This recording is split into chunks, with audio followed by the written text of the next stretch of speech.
At Thanksgiving, my sister discovered I had $12 million, and my family demanded I give it to her, claiming she deserved it more.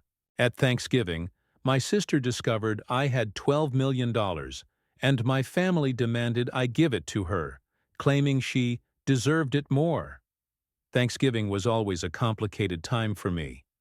While most people eagerly anticipated the warmth of family gatherings, I braced myself for the inevitable judgment, backhanded compliments, and reminders that, no matter what I accomplished, I would never measure up to my younger sister, Rachel. Rachel had always been the golden child. She was born with a weak immune system, which meant my parents showered her with endless attention, love, and resources, while I was left to fend for myself. It didn't matter that I excelled in school or that I worked twice as hard to earn scholarships. Rachel's struggles always took center stage. Even when she barely scraped by academically, she was praised, while my achievements were dismissed as mere luck, so I learned to be independent. I moved out as soon as I turned 18, put myself through college, and worked tirelessly to build a life for myself. Years of dedication, smart investments, and a few lucky breaks in the tech industry eventually led to my financial success. By the time I was 38, I had accumulated $12 million in savings and assets, something I had never shared with my family because I knew exactly how they would react. This Thanksgiving, however, everything changed. I was at my parents' house, seated at the dinner table, listening to the usual chatter about Rachel's latest struggles. She had lost another job, her third this year, and was now on the verge of losing her apartment. My mother sighed dramatically, lamenting how life was just unfair to Rachel. Then the conversation shifted to me. "So, Sarah," my dad said, cutting his turkey, "how's work going?" I hesitated. I never liked discussing my finances with them, but before I could give a vague response, my cousin Mark spoke up. "Oh, Sarah's doing more than just fine, Uncle John. She's actually loaded." The room went silent. All eyes turned to me. "What?" My mom frowned. Mark smirked. "Yeah, I ran into one of Sarah's old colleagues a while back. He told me about her investments, her multiple properties, and how she's worth, what, 12 million now?" Rachel choked on her drink. My dad nearly dropped his fork. My mother's face twisted into something between shock and anger. "Is this true?" my mom demanded. I sighed. There was no point in lying. "Yes, I've done well for myself." Immediately, the guilt trip began. My mother clutched her chest as if she were having a heart attack. "And you never thought to help your sister?" Rachel, who had been unusually quiet, suddenly looked furious. "You have $12 million, and you let me struggle?" she spat. I was taken aback. "Rachel, my money is mine. I worked hard for it." "But I need it more than you," she snapped.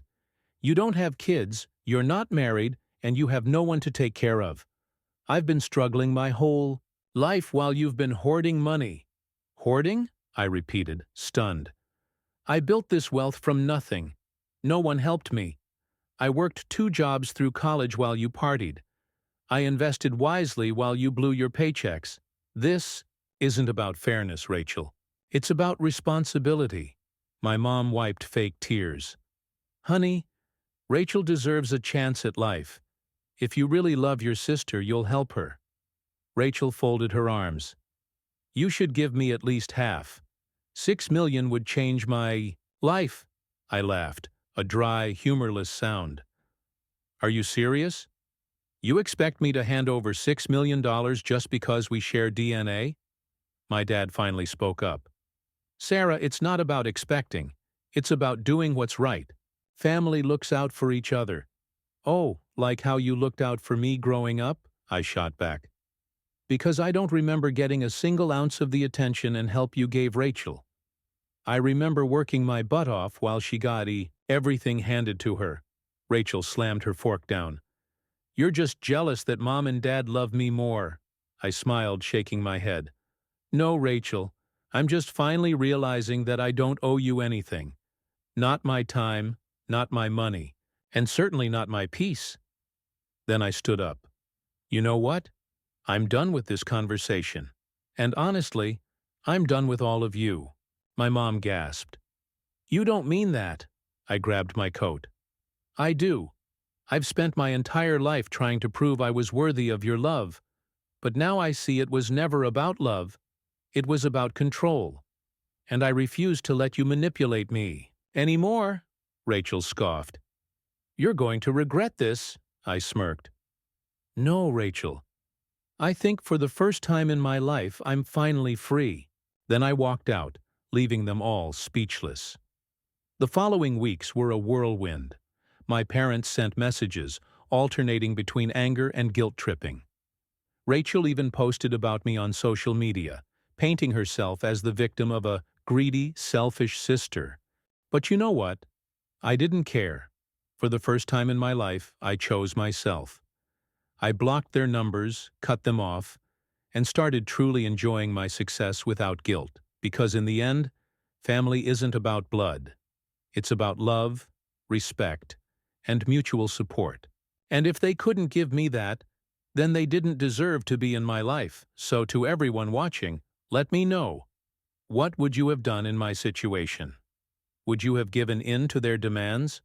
Or would you have walked away just like I did? Make sure to like, share, and subscribe if you enjoyed this story. Your support helps keep these real-life stories coming. See you in the next one.